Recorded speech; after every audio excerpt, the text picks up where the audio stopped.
Okay, so it is MC here in the bottom right, StarCraft 1 Protoss, and MVP in the top left with a StarCraft 2 Terran. Yeah, at least MVP is kind of on the. Well, actually, I don't know. Is this the thing that he's more used to? Would it be StarCraft 2 that he's, or has he been playing a little bit of Brood War recently? I don't know What would if be he's the been thing that playing he's any more comfortable? StarCraft 1. I'm not totally sure on that.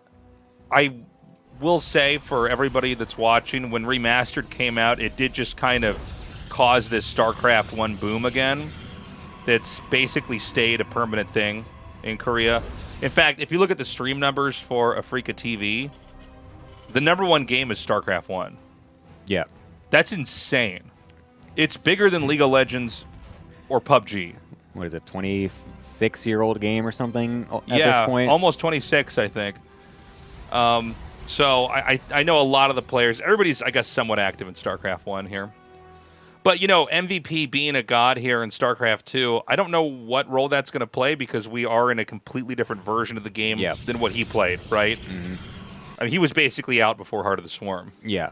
And he did play Legacy of the Void. He did, like, try to stream it, like I said. Maybe it was, like, around, like, 2016 or something like that, 2017. I think I remember that. He had, like, a couple of months where he was kind of just going hard streaming StarCraft 2, trying to be, like, a streamer and whatnot on Twitch. And I think about, like, the highest that he had gotten was about, like, 5.4 or 5.5 thousand MMR on the Korean ladder, which is, at that time, was about kind of, like, lowish to mid-GM. So that was his Legacy of the Void try, essentially. So that's the most, as far as I'm concerned, that is the most recent attempt he's had at playing StarCraft 2 in any capacity, pretty much. Right. So in this game, we're going to have very early Nexus with, I think, a second gateway starting here. Yep. So it's going to be 2 Gate Goon. That's interesting. Not as common to do this. I feel like normally a little bit of a quicker robo is the go-to plan. But for MVP, he's going to go for a kind of mainline opening we see all the time with Terrans in like all the matchups, basically. You know, going for the 1-1-1 while expanding. I'm really curious just what MVP tries to do here, because towards the tail end of his career, he was definitely known as someone that was trying to do a lot of mech play. Yeah. So there's the whole thing about, like, oh, his wrist and back issues are, like, you know, such a problem. Like, let's slow it down and go for something a little bit more simple in terms of the mechanics and the micro and whatnot. So let's throw out some mech. And it was not that successful, but it was still kind of cool to see it. So I'm just kind of curious what his take is going to be on the game here, especially considering StarCraft 2 mech is not exactly the same compared to Brood War mech, and I think Brood War Protoss should have a decent time dealing with whatever kind of Terran mech would be throwing out here in StarCraft 2, as far as I'm concerned. Yeah. The Dragoon will outrange the bunker. I think even a StarCraft 2 bunker, if it has its range upgrade finished. He takes out 1 Marine. Nicely done. Oh, no, the Reaper. You can't attack. You can't take that fight at MVP. Please, no, run away. So he'll be able to pick away at this bunker. Yep, the range is going to be finishing up here in just a little bit, so he'll be able to abuse that pretty heavily. He's going for the shuttle as well behind this. Is that going to be like a bulldog kind of thing? Is he going to try to just like break through and just like drop some zealots down? It seems like Dragoon Reaver is so good in SC Evo. Originally in early StarCraft 1, it was also perceived as like the only way to play in some, according to some people. But you know, I think that because you have more workers in this version of the game, it seems like you can kind of expand and get Reaver tech very quickly. And obviously, oh no, he just dropped 1 Dragoon. Oop, not paying attention there, but unfortunate, so he will lose that. It's good for MVP here. So I was just saying, it seems like the Shuttle Reaver is even better in StarCraft 2. He's getting that Reaver tech, but the shuttle's already going across the map. I wonder if this is a mistake. Either that or he's going to try to elevator Dragoons in the main and do the Bulldog thing you were saying. Yeah, I'm curious. That's what I was so curious about, because he was going for the Observatory instead of the Robo Bay. I wonder if either that is a mistake or... I don't know. Yeah, he just wanted to do this from the beginning as well, but he is just going to drop 2 Dragoons, and he doesn't have any Zealots. Usually you do with Zealots if you're trying to bust the front, I'm pretty sure. Yeah, Zealots are more common, but I mean, I think Dragoons can basically get the job done. Yeah. One issue is that you're just going to have more Marines with this. With StarCraft 1, wait, what am I seeing here? He kind of like body blocks the tank, so he does manage to punish that. He can kite with these Dragoons.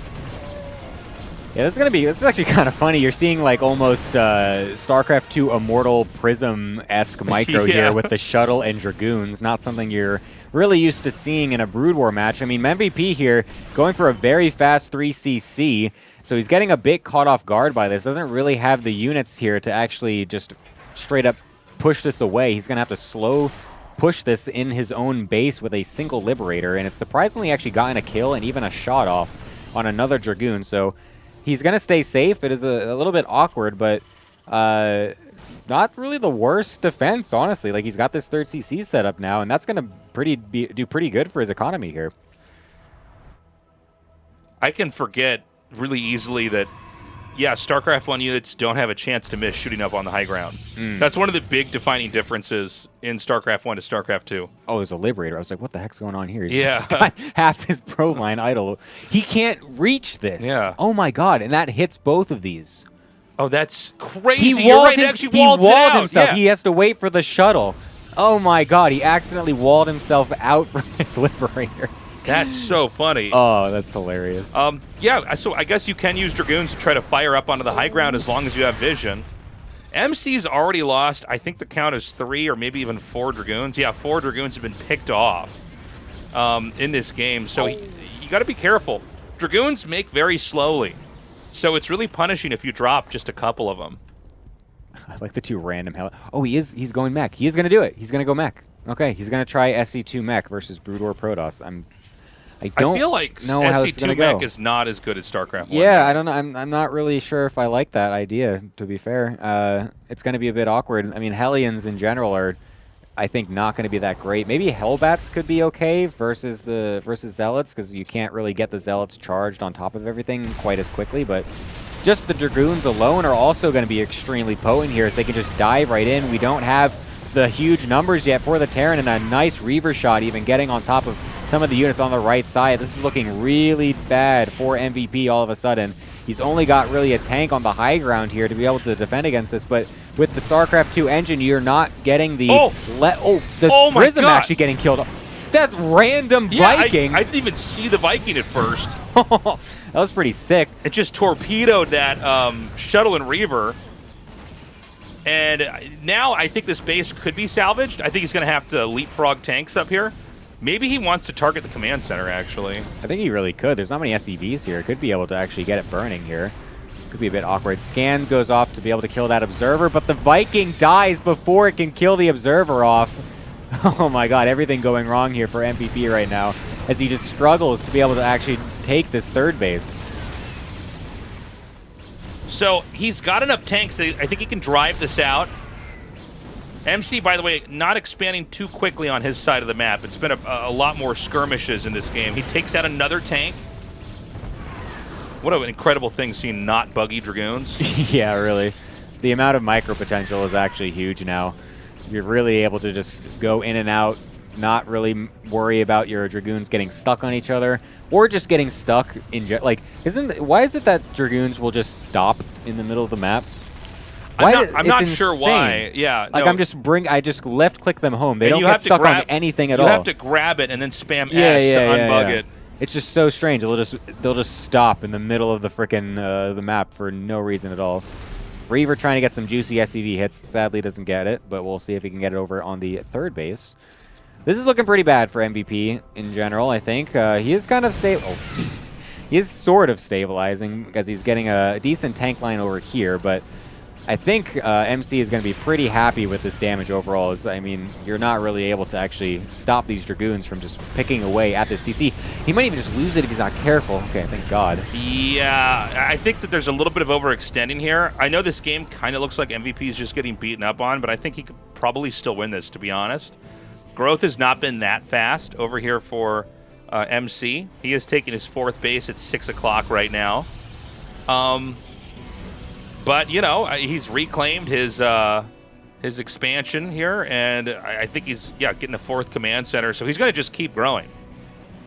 Yeah, he's definitely trying to hang in there. He's got the bigger tank count now, so he's made it so it's a little bit more difficult for MC to just dive on top of him here. And he's finally just kind of pushed away the Dragoons on the right, so that way he can actually comfortably mine at this third base here. So that was kind of the big problem, is that he wasn't actually really mining much from that third up until now.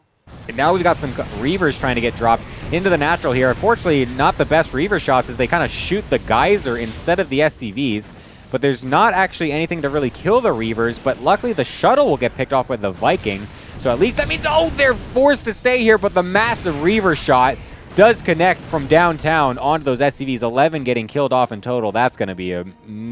that is not what MVP wanted after he finally got some stability here. Yeah. The supply is beginning to spike now for MC here. He's got a lot of gateways. He is going into a hyper-modern style for StarCraft 1. PvT, we see this a lot in ASL. It's basically speed shuttles. You have Reavers, but then you also get Templars with Psystorm. And a lot of times what you do is you kind of run in, you drop a couple Templars, storm everything, and then you run back out, and you keep getting Templars. You burn through a lot of Templars, but over time the Terran can never really reach your base. They just sort of get whittled down. So we got another fight coming in here as MVP tries to move down to take this fourth base. I feel like MVP is trying to expand too soon.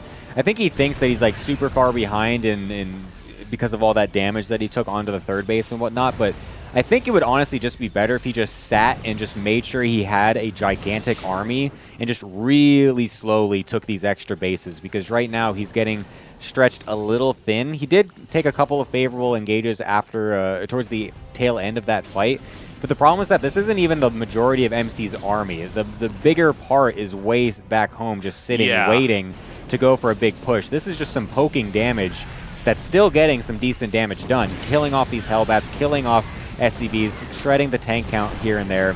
Doesn't want to lose too many of these, though. That could be end up being a little bit problematic, but I mean, MC's economy behind this is nuts. He's got 4 base economy, 80 probes, basically. MVP is, or sorry, MC is definitely sitting pretty. Oh, God, it takes out another tank. That's crazy. Look, MC's doing what he needs to do. Just continuing to kill off SCVs to buy time. Growth is not really happening here for MVP. He's been at this supply for a while now. And, you know, there's going to be a point where Protoss is going to have a huge army. It looks like we might even be at that moment right now where he just wants to try to go for a bust. Now, a lot of Protosses lose games when they try to bust. Yeah. Or maybe I'm just talking about my own games. But it can be hard to get a right read, because the Terran has so much of the map. It doesn't matter which StarCraft you're in. They just have so many spots covered that you might not realize there are way more tanks further back or something like that. He did go to Arbiter Tech, too. I think it's the first Arbiter we've seen in any of our show matches as well. I think so, yeah. Oh my god, the Storm Drop on all the SCVs, the third, every single one getting killed off. A huge moment there for MC to really continue his huge dominance in this game. Yeah. Loses one of the shuttles, but that's not going to matter. That was massive damage. I mean, just abusing him here. That is another really modern technique from StarCraft 1 that we see used a lot, is you basically have one shuttle that has Zealots in it. You just throw it in there and you unload them so that the Zealots soak up the tank shots and the shuttle soaks up the turret shots. And then you have another shuttle behind that with Templars, and you just kamikaze it in there. Storm any workers you can, or like, let's say you see a clump of units, do that instead. Now, medevac drops, this is a concept you can't really have in a PvT in StarCraft 1. So it's also not something that you do in any game when you are going mech. Like, this is actually insane that MVP's trying for this, and it's so unfortunate because it was right on top of that's an observer how he sees as it. well. I was like, how is he just able to get over here? Yeah, there was another huge storm drop going off into the natural that killed a lot more SCVs. Sorry, I didn't see that, but you get the idea. you saw it before at the third base. But unfortunately for MVP, this entire move that he's trying to go with is just getting completely scouted. And he has no idea that these observers are actually sitting here and have literally been seeing the entirety of the game. They have not been moved whatsoever, and they've just been sitting here seeing everything. MVP's going to finally move out. He's got okay upgrades. Oh, my God. A big recall here in the main.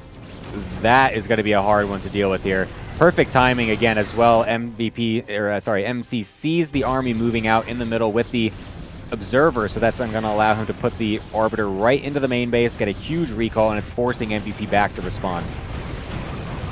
Yeah, he's going to try to come back now. He has to lift the main command center. So much infrastructure is being destroyed here. It looks like that's all he has, by the way, is what, 4 or 5 factories back there? A drop over here, but there's just... Okay, that's going to be a GG. Oh, the storm! Oh, my God.